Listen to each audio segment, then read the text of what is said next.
Hi, I'm Lisa. Welcome back to my channel. If you haven't already, please don't forget to subscribe, like, and after you watch this video, leave me a comment. So one thing I know for sure is that I want to retire. I wish I was already retired.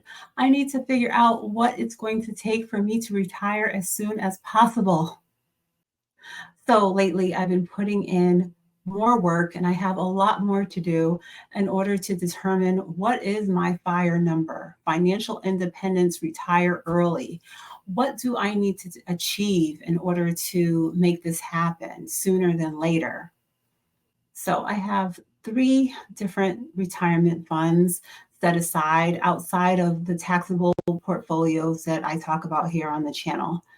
So two of the funds are at Fidelity, and I called up recently and I wanted to just go over with the agent that answered the call. It wasn't a scheduled thing or anything. I just called the 800 number and I wanted to evaluate what was really going on with the plan to make sure that I am happy with it, because I can't just turn a blind eye and say, it's not a set it and forget it thing for me. I need to be more involved in planning and pushing and knowing what numbers I need to achieve and knowing that I am working hard enough to obtain the targets that I need to in order to have a chance to retire before I am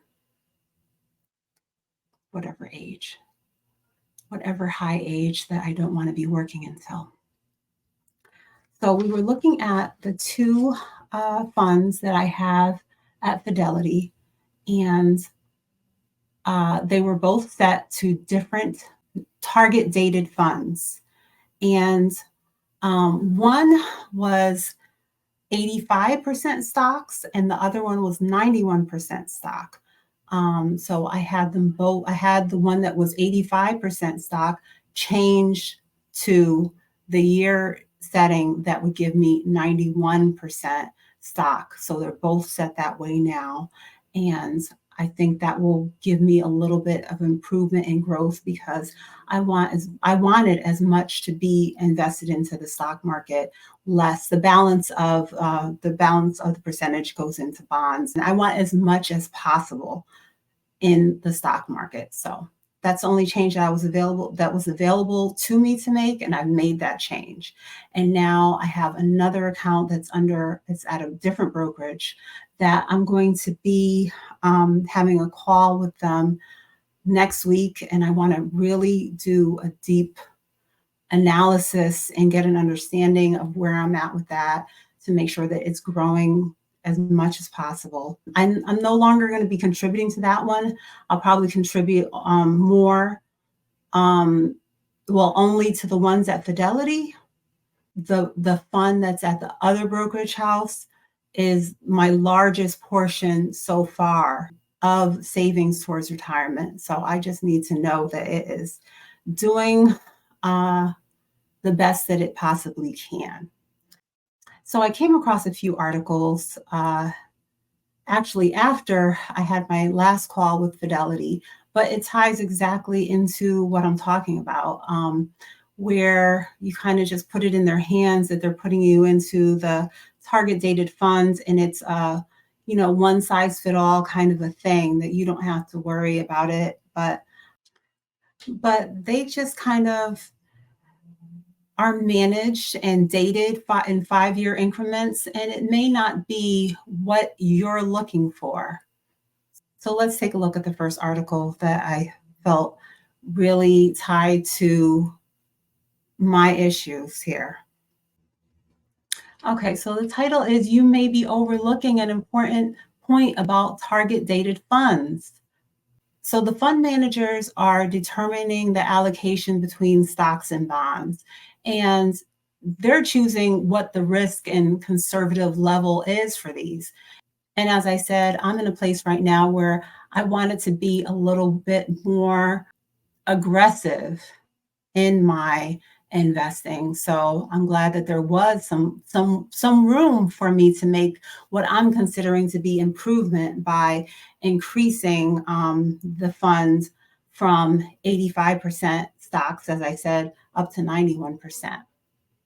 So I think a key issue in this is that the fund managers are using their judgment on how to allocate the money. So this is something that I think I'm going to have to evaluate maybe every 6 months or so to see, to get a copy of what the allocation is, to find out if I'm still happy with it. Like I said, they create these funds in 5-year different intervals, but if there is any flexibility for me to change to a different target year, I may do it again in the future, especially if there is, depending on how the economy is, if there's an opportunity for me to even go more heavily into stock as opposed to bonds.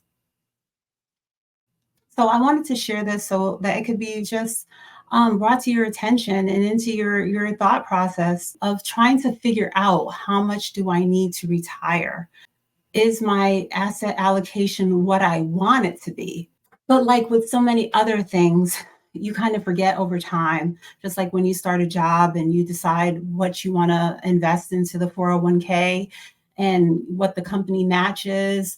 If you're not, looking at these things after a few years, you may not even remember, especially, and you may let time pass where there could have been an opportunity to increase your contribution to your 401k, but you're just living life and, kind of not worrying about this right now. But I really feel like I wish I had been thinking about it more and more when I was younger.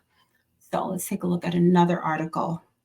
And something else I want to share is that I was using the Fidelity app and trying to figure out, there's ways in there that you can kind of estimate, put in all of your current earnings and whatnot. And I know it's just an estimate, and I have to continue to do work to get to more real concrete numbers on this. But it gave me an estimate that my Social Security payment will be $2,655 per month.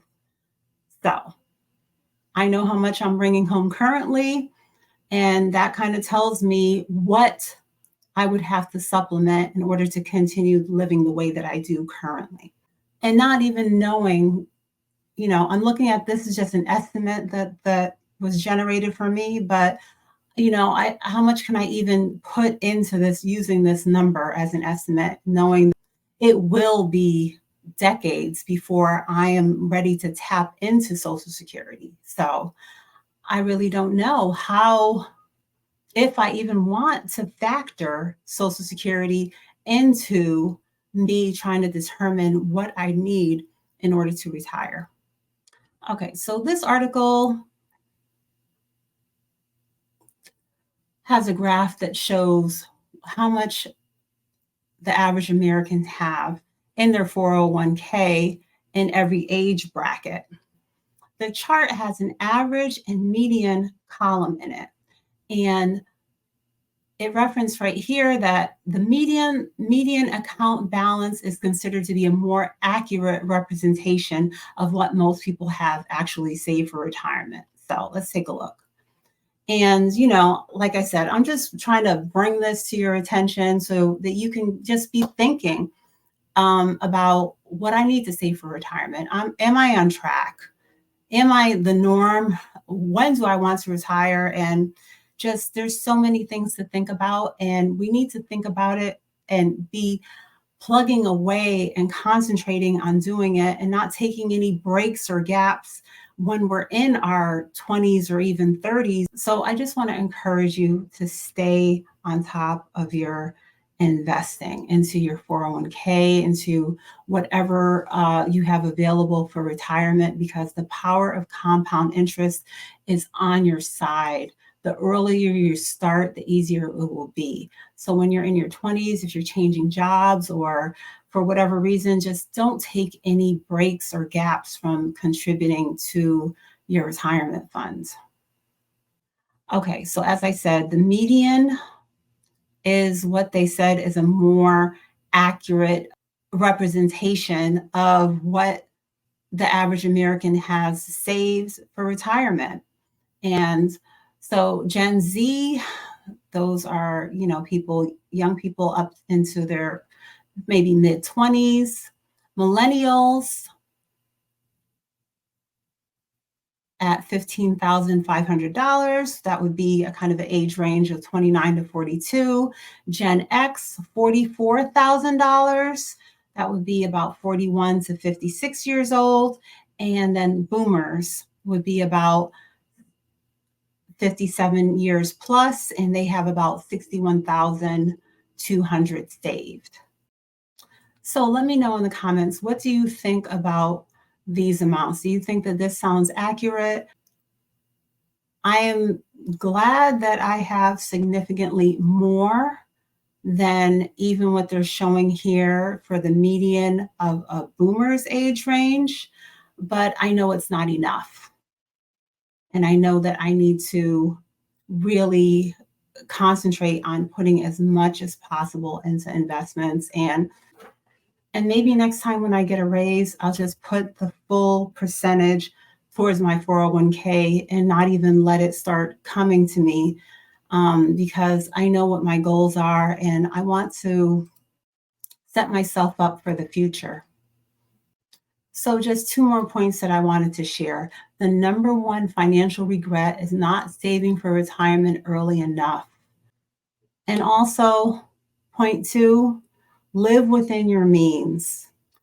Don't take on $1,000 car payment, a home that you can't barely afford. So I just had a chat with my cousin Melissa Myrie on Monday, and during our discussion, which is in a video on my page here, she said, "Do I think that people assume that they'll be able to live off of their Social Security check?" And I said, "Yes, I do think that people have this misconception. I really want to put myself in a place that I would be able to maintain my lifestyle even without Social Security, because I don't know how much it's going to be. But I do know that I do not want to be working much longer. So please leave me a comment if your parents are on Social Security, or your aunts, uncles, or even you. What you're receiving in Social Security, is it what you're expecting? Is it enough for you to live off of? Or is it enough in addition to what you saved and you have to supplement? Or are you having to work in order to supplement the income because the Social Security and the pension and whatever you assumed would be enough isn't enough? But yeah, I was just sharing a little bit of where I'm at with trying to figure this out, because from when I started this channel, I said that I wanted to retire early. What early is, when that is, what number I need to save, I need to now put in the work to determine what that is, because as time passes, I know that I want to make sure that I am maximizing every bit of what I'm trying to achieve. And I'm investing enough per month, that I'm making the sacrifices now so that I can have the future that I want. Okay, thanks for watching, and I hope I will be coming to you sometime soon with more clarity, that I figured out how to determine what my fire number is, and how many more years or what time frame it will take for me to achieve that. Don't forget to subscribe and like. Okay, bye.